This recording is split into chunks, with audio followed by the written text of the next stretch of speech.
A discussão que eu queria propor para vocês nesse tema é o seguinte. Então a gente está falando de um crédito que eu vou chamar de presumido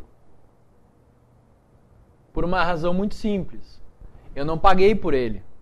Eu não paguei para ter esse crédito de 3%. Não há um pagamento numa etapa anterior desse crédito para eu ter esses 3% sobre a minha receita de exportação. Na realidade, o Rogério até colocou uma lista de itens que são custo para as empresas, que elas não podem se creditar de PIS e COFINS, não é isso?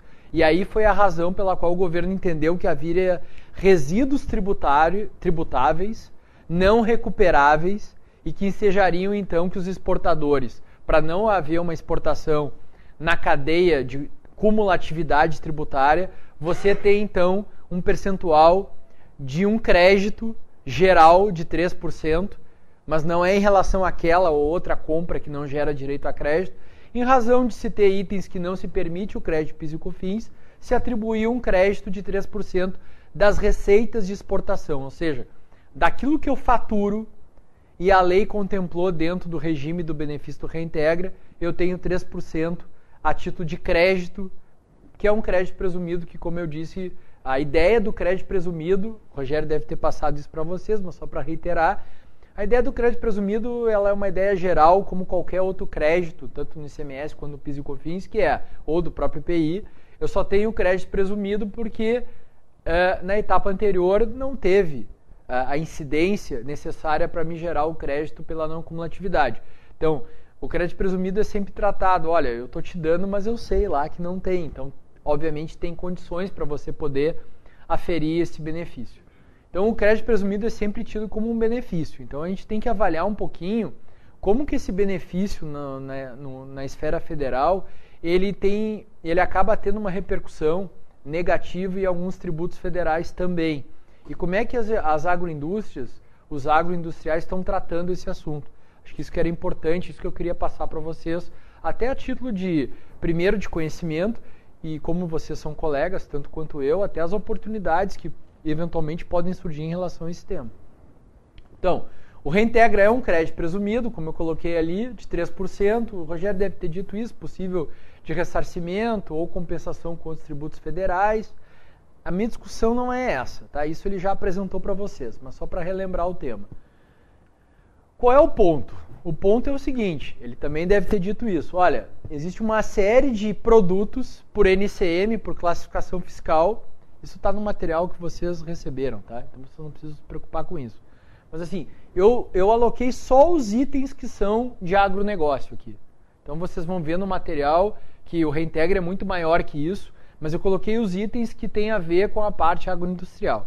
Então, não se foquem nessa questão aqui de quais são as NCMs, né? Porque é uma questão de enquadramento ou não, é sim ou não. Tá dentro, tá fora, tá? O percentual de 40% de exportação, o Rogério deve ter explicado, e o meu ponto aqui é ver a repercussão desse crédito presumido na tributação federal. Então, assim, pessoal, aqui já vai para outra coisa. Ainda continua o Reintegra aqui, mas então voltando, qual é o ponto que eu acho que é importante colocar para vocês? O Reintegra, segundo a Receita Federal, então ele é um crédito presumido. Perfeito? Ele é um crédito presumido. A Receita Federal tem entendido, e aí eu tenho várias soluções de consulta aqui, ela tem entendido que, vou colocar aqui, ó, solução de consulta, só para dar exemplo, a solução de consulta número 195 de outubro de 2012. O que a Receita Federal tem entendido? Solução de consulta respondida pela Receita Federal da região de São Paulo. Eu vou ler aqui para ficar mais claro para vocês. Então, é uma solução de consulta sobre COFINS, certo? Está dizendo assim, COFINS, valor apurado no Reintegra. Então, o sujeito vai lá, no final de cada trimestre calendário, ele apura quais são as receitas de exportação daquelas NCMs, boa tarde, daquelas NCMs, e ou pede os 3% via pedido de ressarcimento à Receita Federal, ou compensa com imposto de renda, se ele tiver que pagar imposto de renda, ou compensa com IPI ou com o próprio PIS e COFINS a pagar, o saldo devedor. Perfeito? Não pode compensar com o INSS, o Rogério passou para vocês, que é uma limitação, etc. e tal. Né? E que na esfera federal, dos tribunais, essa limitação ela ainda não foi superada. Né? Há até um projeto de lei para que isso seja autorizado, mas ainda não houve essa autorização. Então, assim, olha o que diz a solução de consulta. Reintegra, utilização para compensação e ressarcimento, não cumulatividade, inclusão na base de cálculo do valor apurado. O que está dizendo? Olha, o reintegra pode ser objeto de compensação e tal. Este valor apurado no reintegra compõe a base de cálculo do PIS e COFINS em relação à apuração não cumulativa. Então, olha só que interessante. Ele diz assim, se você pagar PIS e COFINS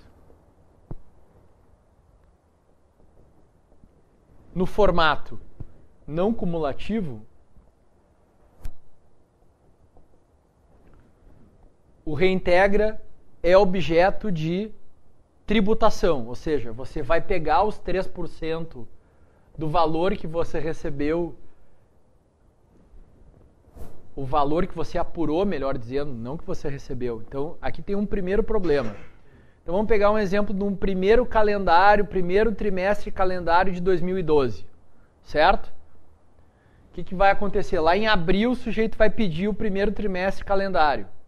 Perfeito? Ele vai pedir em abril. E sabe-se lá quando que a Receita vai depositar na conta dele sem Selic, porque ele não tem com que compensar. Ele vai pedir em abril. Quando ele apurar o valor do trimestre calendário, ou seja, esse é o meu valor de reintegra, então, veja que a Receita fala não é quando ele recebeu o reintegra, ou quando ele utilizar para compensação. É quando ele apurar o valor, até porque para você utilizar para compensação, você tem que ter contabilmente apurado quanto que é o teu crédito reintegra.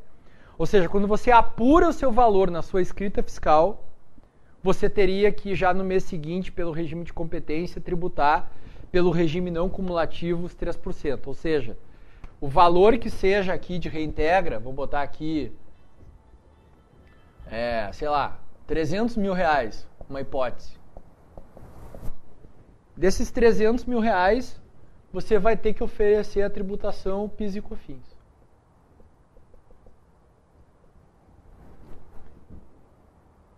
Na apuração do trimestre calendário. É isso que diz a Receita Federal. E ela diz ainda, mas se você apurar o seu PIS e COFINS sob o regime cumulativo,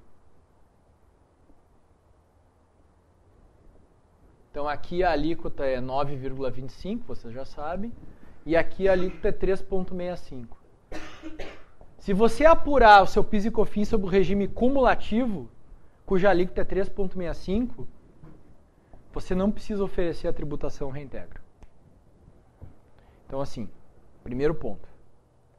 Eu tenho empresas exportadoras que podem estar no regime cumulativo e no regime não cumulativo.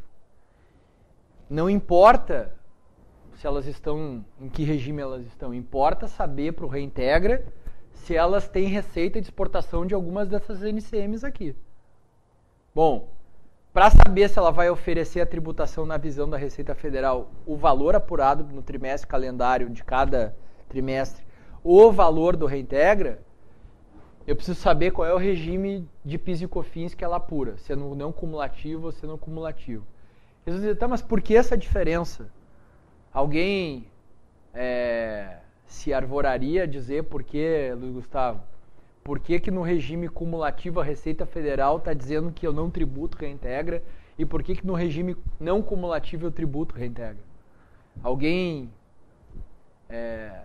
gostaria de opinar sobre isso? Teria alguma sugestão, algum feeling do porquê que há uma diferença de tratamento tributário entre uma coisa e outra, doutora?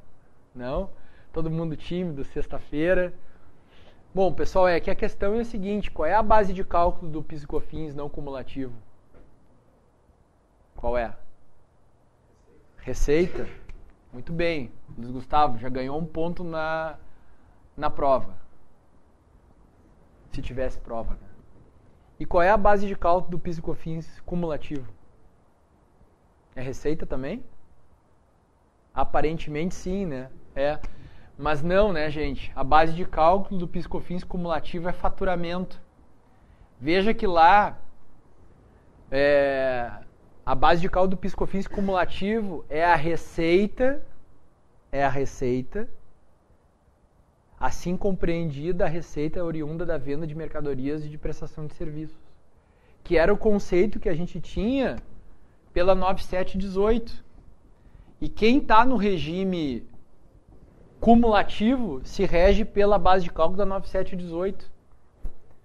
E quem está no regime não cumulativo se rege pela base de cálculo da 10833 e da 10637 de 2002 do PIS e aqui do COFINS. Por que isso? Porque essas leis são posteriores à emenda 20 de 98, que tentou essa lei aqui tentou aumentar a base de cálculo, lembram?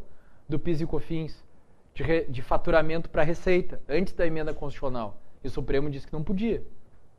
Então, para a base de cálculo cumulativa, essa lei ainda é válida, permanece em vigor. Tanto que quem apura PIS e COFINS na forma cumulativa, paga PIS e COFINS sobre a sua base de faturamento. Essa é a base de cálculo para esses contribuintes. Boa tarde. Então, a diferença entre regime de apuração dá uma forma de tratamento, porque as bases de cálculo são diferentes em relação ao PIS e COFINS cumulativo e não cumulativo para efeito do reintegra. Então, assim, primeira coisa, né, que o Rogério falou para vocês, o reintegra tem essa função, ressarcir custos tributáveis. O que eu estou querendo propor para vocês um pouquinho mais adiante? Bom, primeiro, eu tenho que ver se eu estou aqui em alguma dessas NCMs. Se eu não estiver aqui, eu não tenho reintegra. Então, assim, primeira coisa, né? Às vezes as pessoas nem não sabem que tem reintegra. Né? É um trabalho que pode se fazer também. Então, vamos pegar um exemplo aqui. Em homenagem ao Felipe, que acabou de chegar. Capítulo 16. Capítulo 16 da NCM. Então, assim, se eventualmente lá a empresa do Felipe produz preparações de carne, que são os chamados industrializados, não são aqueles que nós chamamos de cortes ou carnes in natura, né? Obviamente que carne in natura não é o frango vivo, a gente nunca compra o frango vivo no super, mas às vezes a gente tem que explicar para a Receita Federal que carne in natura é o corte, né? Independentemente se ele é salgado, marinado, etc. Mas o fato é que quem produz essas mercadorias e exporta tem 3% de reintegra das suas receitas de exportação. Esse é o primeiro ponto. Então, se não tiver ali, eu nem sigo. Segundo ponto, qual é a minha forma de apuração de PIS e COFINS? Felipe, esse material está disponível, tá? Então, qual é a minha forma de apuração do PIS e COFINS? Bom, tô lá, exporto alguma daquelas NCMs, ok. Então tá, então agora eu vou ver qual é a forma de apuração do meu PIS e COFINS. É não cumulativo, eu já sei que a minha base de cálculo é receita. O que a Receita Federal do Brasil está dizendo? Tem que tributar o PIS e COFINS do reintegra. É um absurdo, mas a Receita está dizendo isso. Por quê? A Receita está dizendo isso porque ela entende que o reintegra é uma receita tributável. Porque, segundo a interpretação dela, todas as receitas, independentemente da sua classificação contábil, são tributadas pelo regime não cumulativo. Se você for exportador, tiver o reintegra, porque você exporta com uma daquelas NCMs, e você apura seu PIS e COFINS pelo regime cumulativo, exemplo, como é que você apura seu PIS e COFINS pelo regime cumulativo? Você não fatura acima de 48 milhões de reais. Pode acontecer. O sujeito é exportador, não fatura acima de 48 milhões e exporta um daqueles produtos. Porque se ele faturar acima disso, ele obrigatoriamente vai estar na não cumulatividade, porque ele tem que ser lucro real. Certo? Se ele tiver aqui, a base de cálculo dele é diferente. Por isso que a Receita Federal está dizendo, olha, o reintegra tem que ser objeto de oferecimento à tributação quando você apura no trimestre calendário, não é quando você compensa ou quando você recebe. Quando você apura, nessa base de cálculo não cumulativo. Quando você é cumulativo, você não tributa porque sua base de cálculo é faturamento. E faturamento não são todas as receitas, são só as receitas operacionais. O reintegra é venda de produto? Não, não é. Então não é faturamento da empresa. É receita, mas não é faturamento. Esse é o entendimento da Receita Federal do Brasil. Esse é o primeiro ponto. Então, se a gente for por uma interpretação oficial de qual é a forma de oferecimento de tributação do reintegra, e naqueles produtos que eu listei são só do agronegócio, quem é agroindustrial, dependendo da forma de tributação do PIS e COFINS, a interpretação oficial da Receita Federal é essa. Tributa quando for não cumulativo e não tributa quando for cumulativo. O reintegra. Ponto.